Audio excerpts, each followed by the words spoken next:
His name was Gabriel. He was 19 years old, a freshman in computer science at a public university. He wasn't a genius, nor did he see himself as particularly brilliant. On the contrary, he thought of himself as fearful, too hesitant, always observing from a distance while his peers engaged in bolder conversations. But there was one thing he had never lacked: curiosity.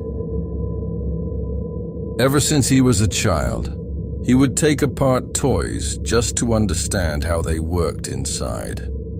Now, as a teenager, that same urge manifested itself in code, forums, and unknown networks.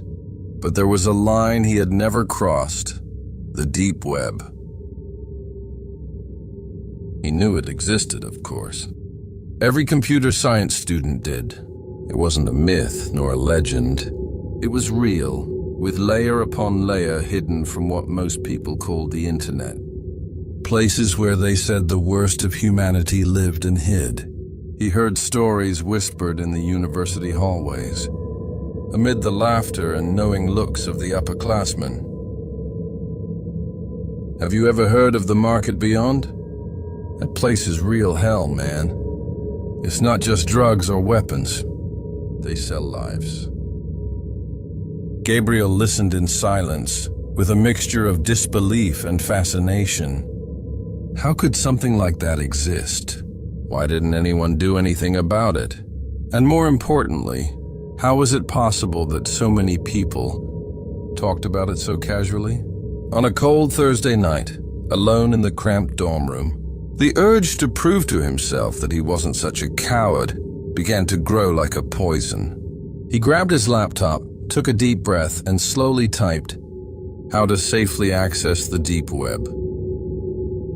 He spent hours researching, reading guides, tutorials, warnings, stories from those who had gone too far and never came back the same.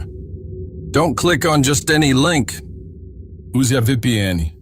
Never share real information. He followed each instruction meticulously, set up a protection system that he barely understood, but that gave him a fleeting sense of security. His heart was pounding. He closed all the windows in the room, dimmed the lights, placed the laptop on the desk, his fingers hovering over the keyboard as if they were about to detonate a bomb. Finally, he took a deep breath and clicked. The screen changed. The browser opened, strange, almost rudimentary. Pages loaded slowly, with incomprehensible texts and addresses, made up of random strings of letters and numbers. He had crossed over. He was inside. In a whisper, almost without realizing it, he muttered to himself, "There's no turning back now." And deep down, there really wasn't. The browser seemed to swallow the light in the room, casting bluish reflections on the pale walls. Gabriel felt his breath caught, his stomach clenched. It was as if by crossing that line, he had silently and profoundly altered something within himself. He didn't know exactly what he was looking for, and maybe that was the worst part. He spent hours wandering through hidden directories, forums where people wrote in ciphered languages, broken codes and fragmented phrases. With every click, a more oppressive sensation surrounded him, as if invisible fingers were slowly tightening around his throat. I shouldn't have come. That thought repeated itself insistently, like a weak alarm he kept ignoring. But alongside it, another voice, quieter and far more treacherous, whispered, "Keep going." It was on one of those pages that he found the first clue. A discreet, almost innocuous forum called T-Beyond-X.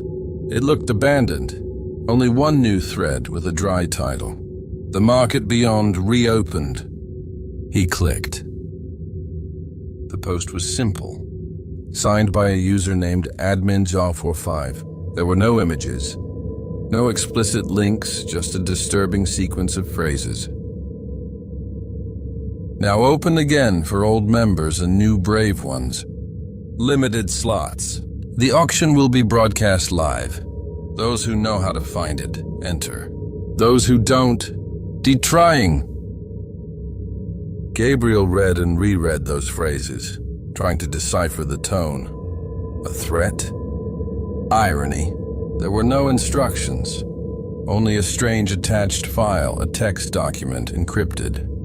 He hesitated for long minutes, staring at the blinking cursor on the screen like a heart beating outside the chest. If I open this, there's no turning back. But he opened it. The file contained a bizarre chain of characters, followed by a single phrase. Seek and you shall find. Only the aware will cross. The sequence looked like nonsense, but after a few minutes of analyzing it, he realized it was a hidden URL, masked under layers of encryption.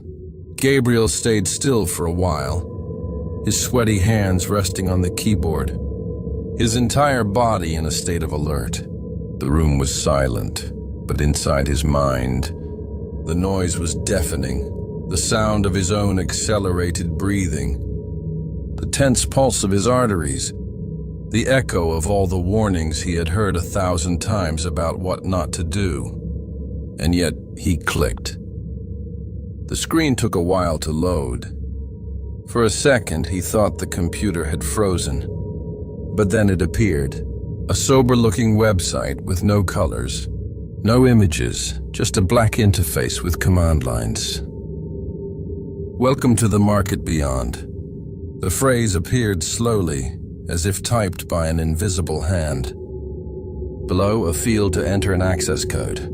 Gabriel felt a jolt down his spine. He didn't have a code, or did he?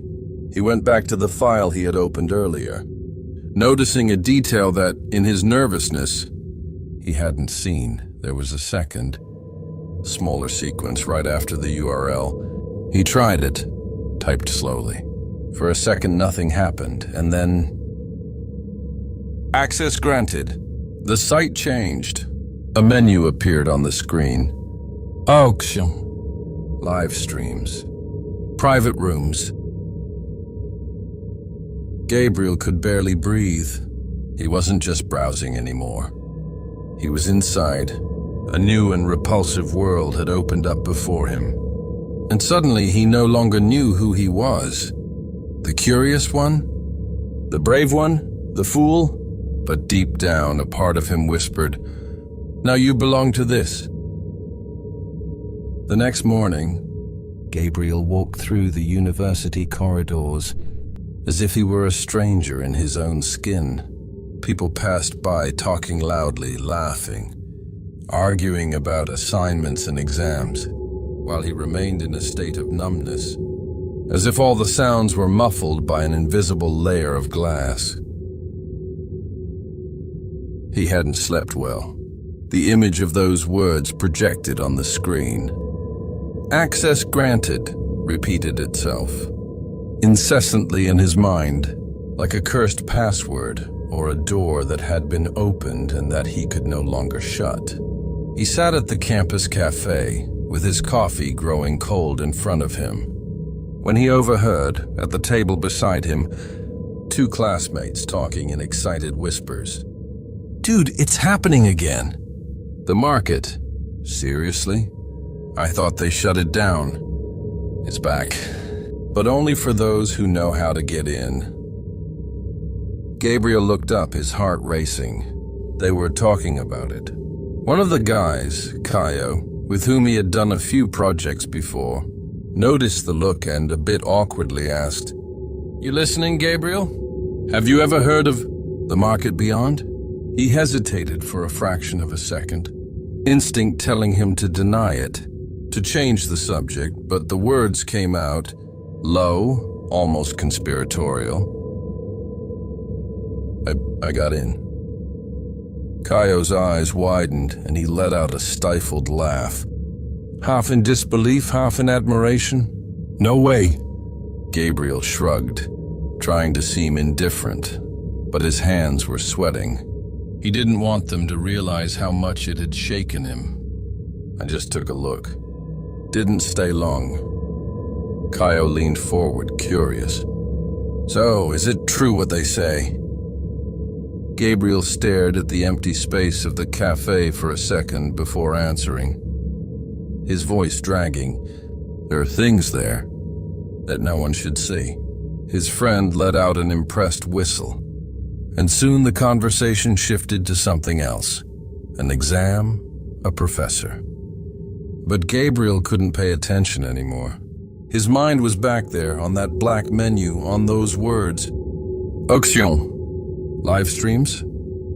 Private rooms. While his classmates talked about trivial things, he could only think about going back to his room, locking the door, opening Tor again, and going deeper. He felt his phone vibrate in his pocket, some meaningless social media notification. He looked around, the campus, the classmates, the daylight. Everything seemed artificial, superficial. Reality was there, on the other side of the screen, and he couldn't wait to return. Dude, you can't leave me hanging like this.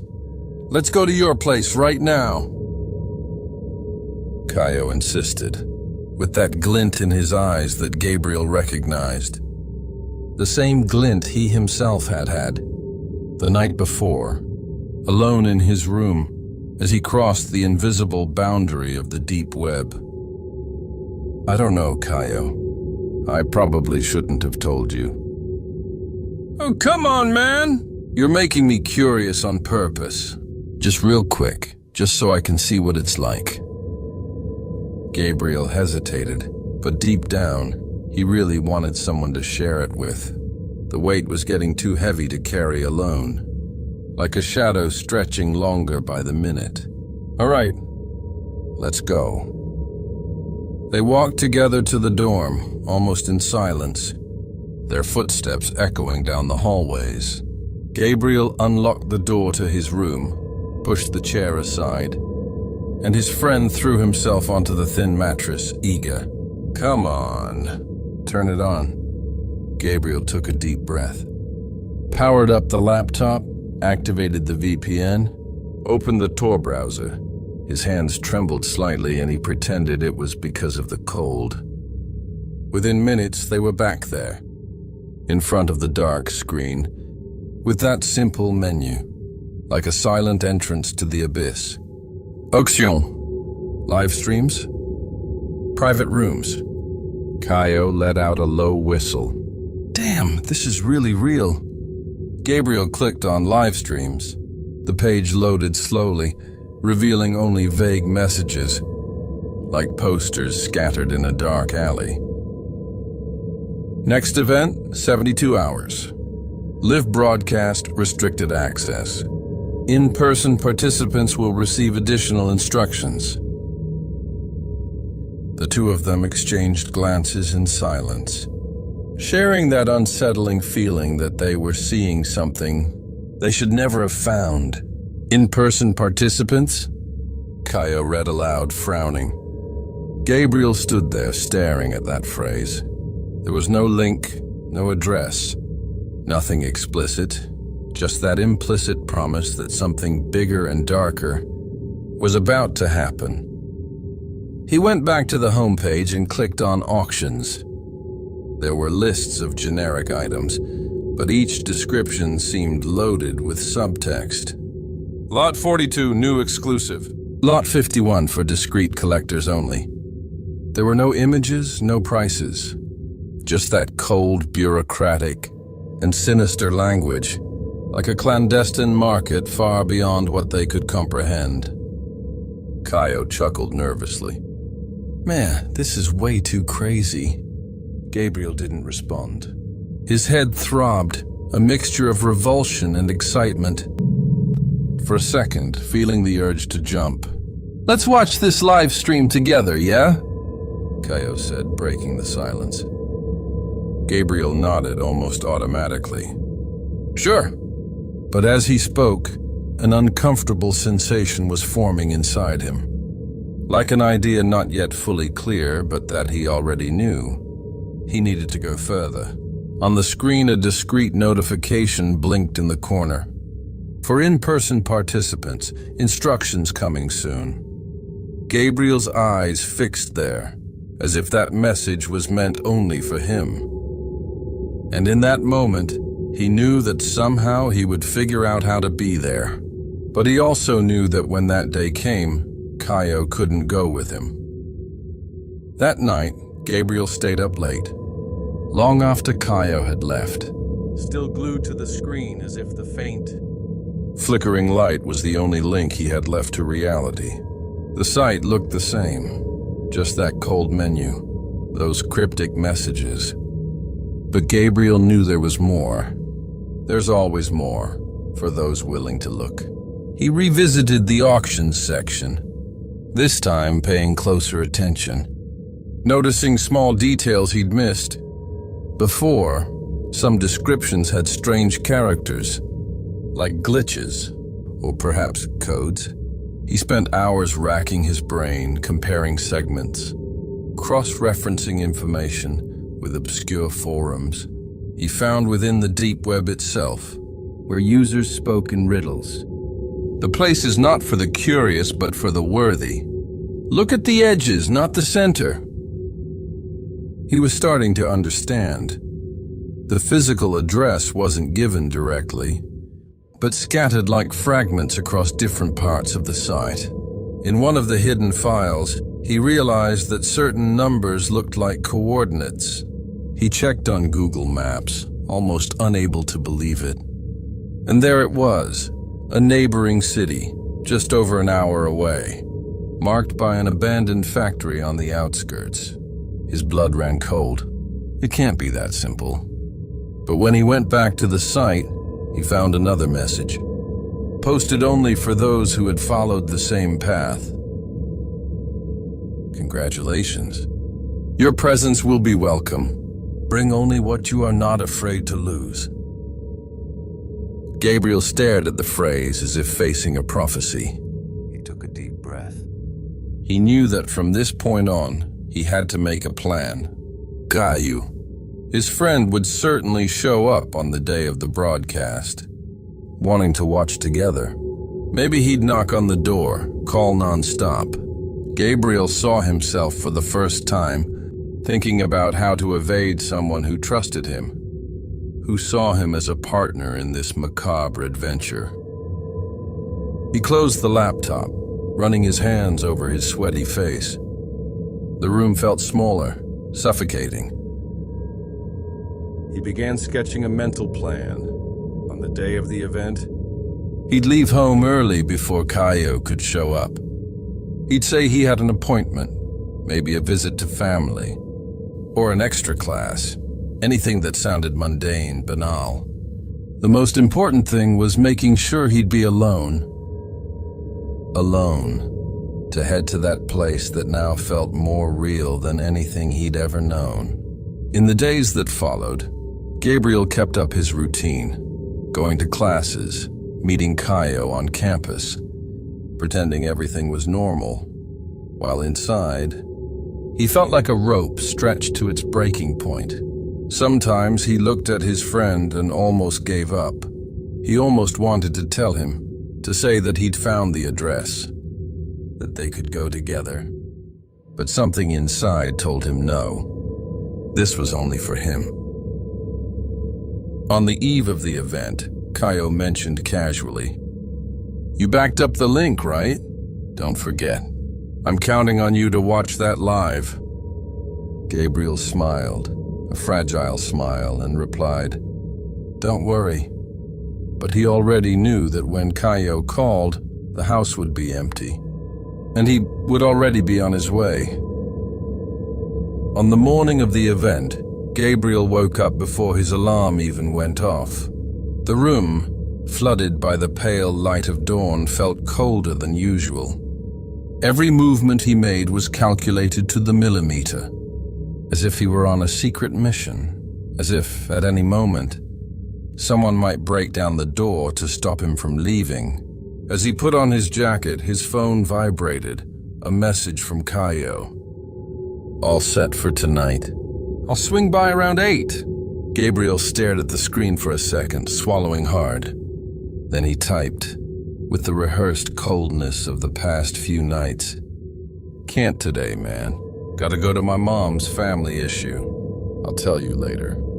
The reply came quickly, full of emojis and carefree tone. "No worries, good luck there. Hit me up later." Gabriel exhaled the breath he'd been holding. That was it. He grabbed his backpack and inside. Only the essentials: wallet, phone, the address scribbled on a piece of paper folded 100 times. He left the laptop at home, like someone abandoning a weapon behind. He left before the campus filled up, cutting through the back, catching the first bus to the station. The trip was longer than he expected, though not in minutes. It was long in his mind, where each kilometer seemed to stretch time, as if the road was leading not just to another city, but to another state of existence. The bus jolted around bends, while the buildings faded behind, giving way to empty fields, gnarled trees, abandoned gas stations. The sky looked grayer there, even without clouds. Gabriel stared out the window, feeling his stomach tighten, though it wasn't fear, or at least not just fear. It was something more confusing, a calling, an inevitability. After nearly 2 hours, he got off at some random stop, in the middle of a cracked asphalt road. The map showed that from there to the factory was about a 20-minute walk, following a barely marked trail through brush and barbed wire. As he walked, the sounds of the city faded behind him. The streetlights ended at the entrance to an empty lot, where a dirt path began, flanked by old trees. Their canopies so high they seemed to want to block out the sky. With each step, the landscape became more unreal. The trees were full of marks, deep cuts in their trunks, like scars made years ago. And in some places, there were remnants of wire wrapped around them, as if someone had tried to trap them there. The ground was carpeted with rotting leaves and forgotten objects, pieces of broken wood, a rusted bicycle, an old shoe. And then, after a bend, he saw it. The factory. A massive building of faded red bricks, covered in dead vines. The windows were all either shattered or sealed with rusted iron plates. The front gate, wide open, looked like it was inviting him, like a gaping mouth. Above the entrance, the letters of the old company, long illegible, hung crooked, like an epitaph that no one had bothered to restore. Gabriel stood there, breathing the heavy, damp air, feeling his heart pounding faster, but not allowing himself to hesitate. He looked at the paper one more time. This was it. There was no doubt anymore. He took the first step onto the lot, hearing the muffled creak of his own footstep on the rotten wood.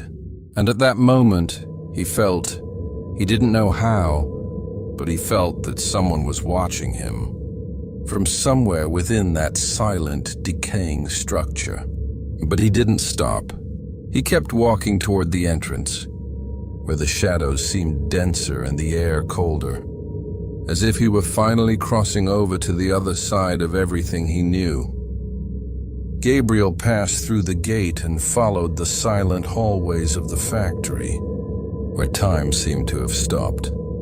But human traces remained, not as signs of life, but as scars.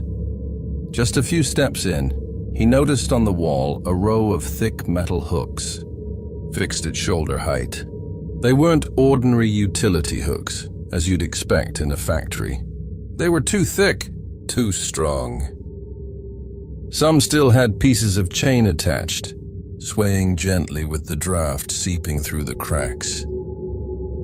Gabriel paused for a second, staring at them, trying not to think about the obvious.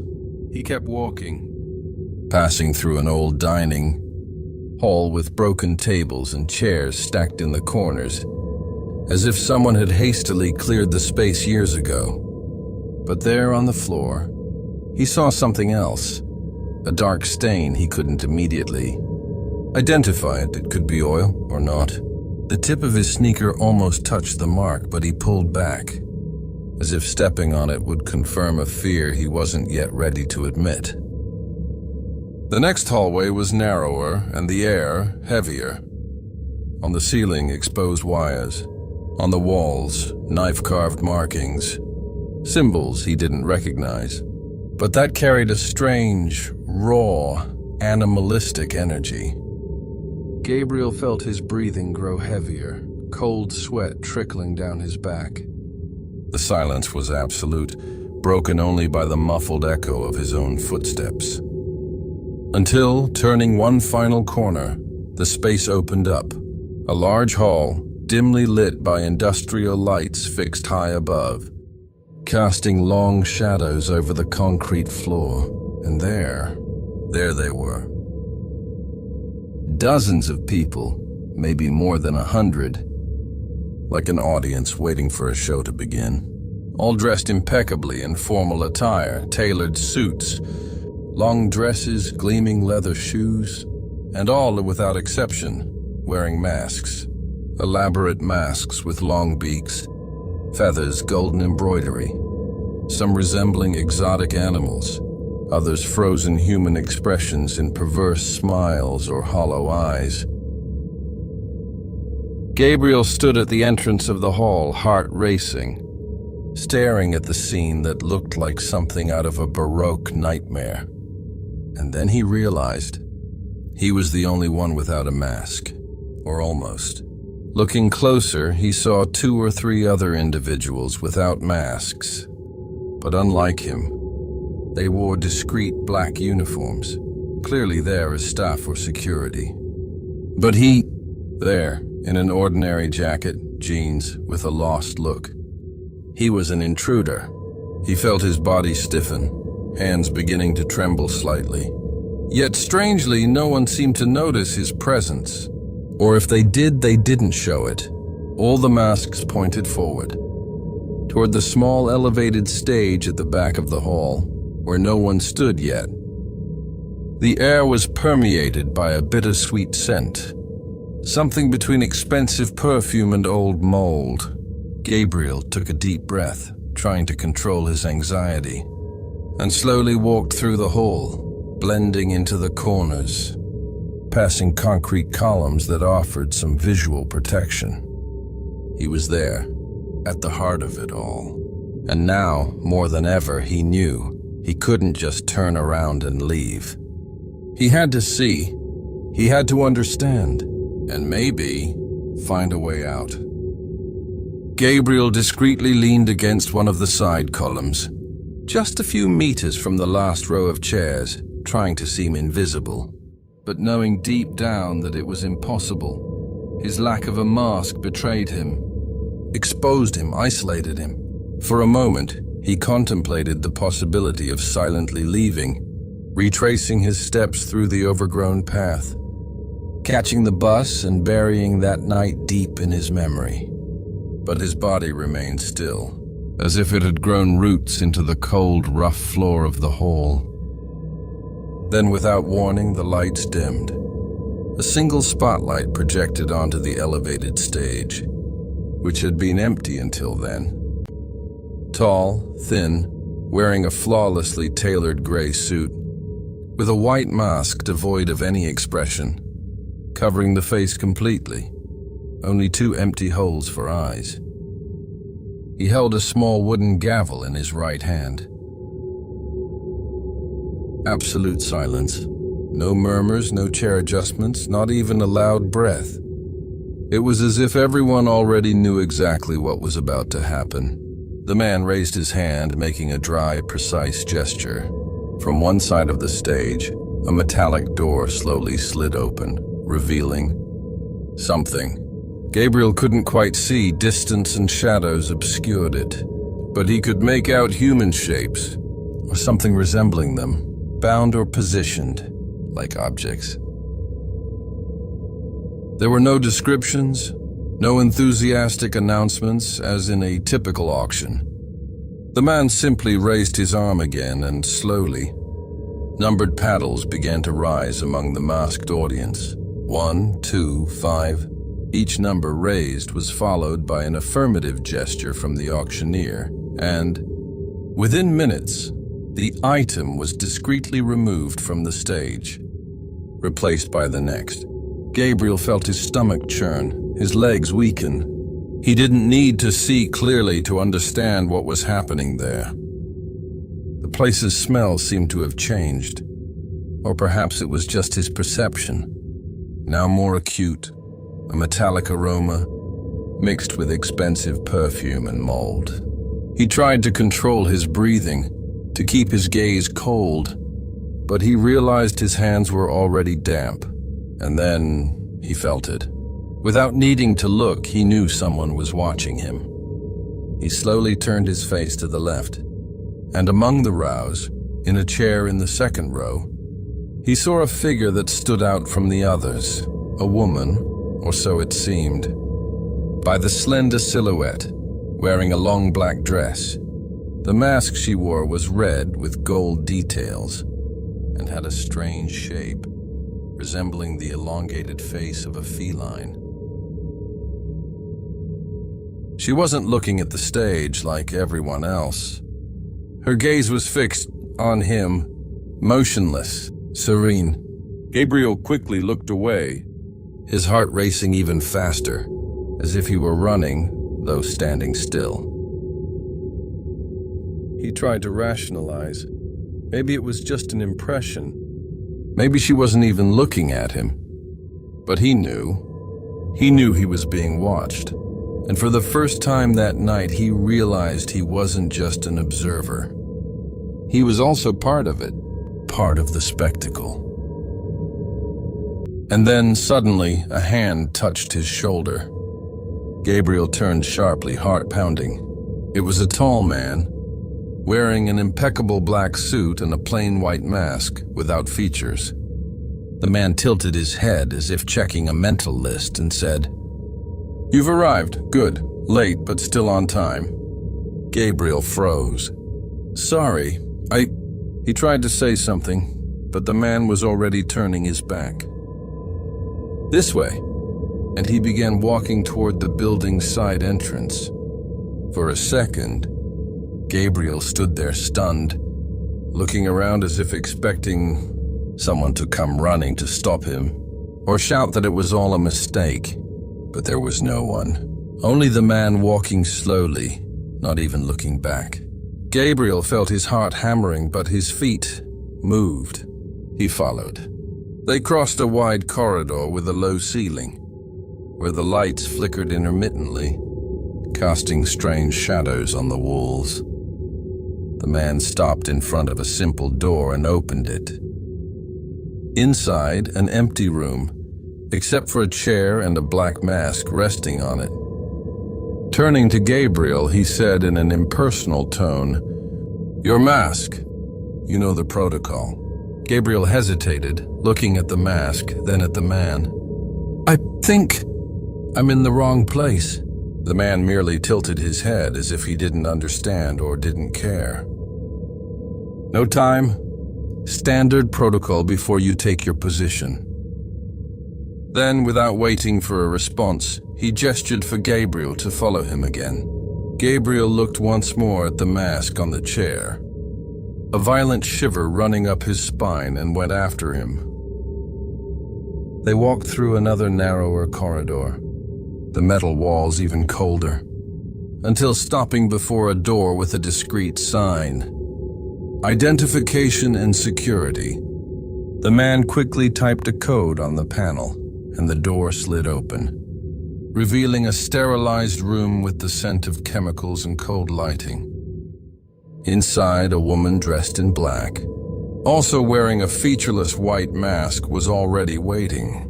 She simply pointed to a swivel chair in front of a strange device with metallic arms and a pulsing blue light. "Lean forward. Ocular and thermal scan," she said in a hollow, mechanical voice. Gabriel recoiled a bit, looking at the exit. but the man was already positioned behind him, silently blocking the door. With no alternative, he sat and leaned his face toward the device. A cold light scanned his eyes while a deep hum filled the room. To the side, a screen lit up, and Gabriel watched in shock as the information appeared, one after another. Gabriel Souza Nascimento. Date of birth, 11/28/2003. Sister, Valentina, 12 years old. Gabriel's blood ran cold. He pulled back a little, his voice coming out weak. How do you... But the woman didn't answer. She simply pressed a key, and all the data instantly vanished from the screen, as if they had never been there. Standard protocol. We are now connected, she said, as if it were the most natural thing in the world. Gabriel took a deep, shaky breath, his mind spinning, not knowing whether to scream, run, or simply obey. Before he could decide, the woman grabbed the black mask from a shelf and handed it to him. Now proceed to your position. Gabriel took the mask, hesitating for a second, and then almost automatically put it on. In that moment, he felt as if he had left behind the last part of himself. Now he was just another body, another hidden face among the many walking there. The man in the suit opened the door again and, without saying anything else, indicated the way. Gabriel walked silently, his sweaty hands, heart pounding in his chest while thinking, they know everything about me. My home, my family, everything. And now perhaps the only thing he could do was survive. Or maybe find an opening. With the mask covering his face, Gabriel was led through another corridor until the iron doors opened into an immense hall, illuminated by harsh white lights casting long shadows on the polished floor. The people there were all dressed in formal attire, expensive suits, extravagant dresses, but each face was hidden behind an elaborate mask of various styles, some golden, others coal black, others shaped with bizarre expressions, wide smiles, tears or impassive faces. Gabriel walked slowly, trying to blend in, but the discomfort only grew with each step. His gaze roamed the room, and then a violent memory struck him.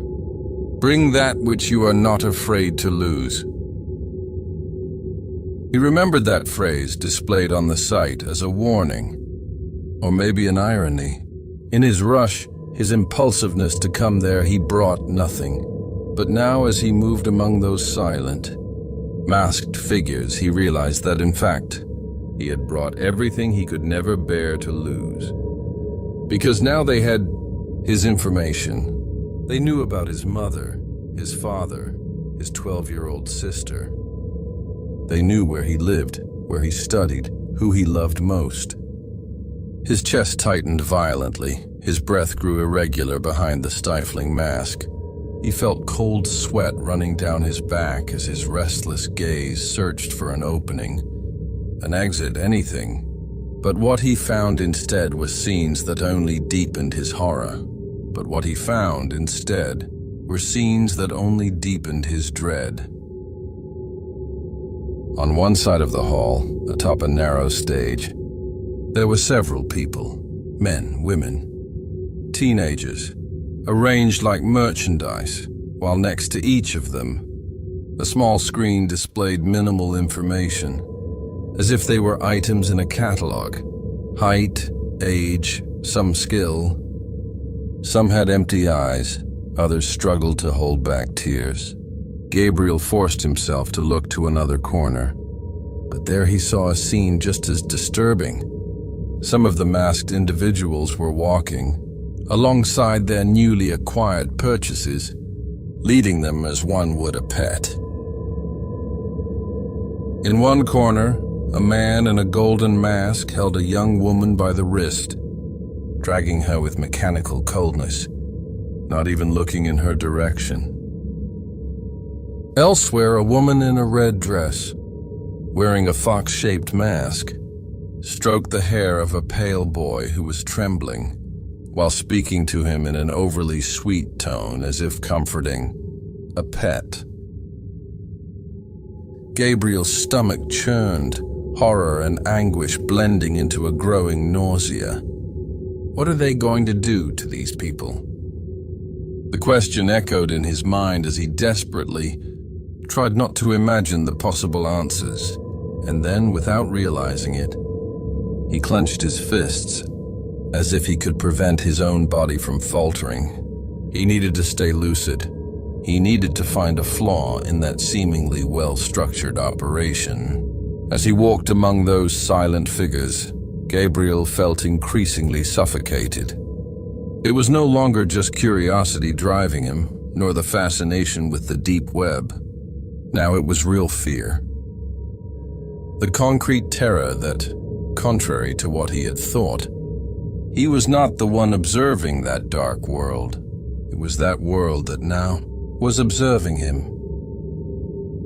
As the final bids of the auction were being closed, with exorbitant sums and cold handshakes sealed behind masks, Gabriel stood still, motionless among the others, as if his body had been petrified by the horror of what he was witnessing. The lights in the hall began to dim gradually, giving way to a faint, reddish glow that cast blood-like reflections on the metallic walls. Then, an imposing figure stepped onto the stage, a man in a black tuxedo, wearing a gleaming silver mask. He raised a crystal glass and with a firm and icy voice announced, "We thank you all for attending. Soon we shall meet again at an even more intense event. Those wishing to take part in the next cycle, prepare yourselves. As you know, some pieces are sacrificed, but as always, everything will be meticulously organized." A sharp shiver ran down Gabriel's spine. Sacrifices. The next event would involve human sacrifices. He bit his lip hard, the metallic taste of blood mixing with the nausea rising in his throat. He discreetly looked around, analyzing every route, every door, every corner of that cold building. Then he noticed in one of the side corridors a half-open door through which a pale strip of light shone, while the others began leaving the hall. Naturally guided by the organizers, Gabriel moved slowly in that direction, trying not to draw attention. Pushing the door, he found a rusted iron staircase leading down to a narrow tunnel. There, the air was even denser, humid and stifling. He followed the tunnel until he reached a grate, which, with some effort, he managed to force open just enough to squeeze through. On the other side, an exit to the back of the factory leading directly to a thicket. There, standing in the dim light outside, breathing the damp air of the early morning, Gabriel felt for a second that he could escape. But then, like a cold blade piercing his chest, the memory returned with full force. They knew. They knew who he was. They knew where he lived. They knew who the people he loved were. If he ran now, what would happen? Would they come after him? Or, worse, after his family? His entire body was shaking, but not from cold. From helplessness. From rage. For a moment, he rested his hands on his knees, almost vomiting right there. As he felt the weight of that reality crushing him, he looked once more at the thicket ahead, at the invisible road that could lead him back to safety, to home, to college, to the life he had before. And then slowly he closed the grate, fitting it back into place. He took a deep breath, swallowed the nausea, and wiped the cold sweat from his face, and began to climb back up, through the same tunnel, along the same path, until he returned to the interior of the factory. When he neared the hall again, most had already left. A few still lingered, exchanging muffled words, toasting with crystal glasses, while others collected their items. Gabriel stood there in the midst of that grotesque scene, thinking only one thing: I can't run. Not now. If he were to run, it would be to end this once and for all. If he were to survive, it would be to bring down that system. He turned and walked calmly, like one of the others, with the mask still covering his face. But beneath it, under the cold, sweaty skin, Gabriel's eyes burned with something new: determination. He would come back.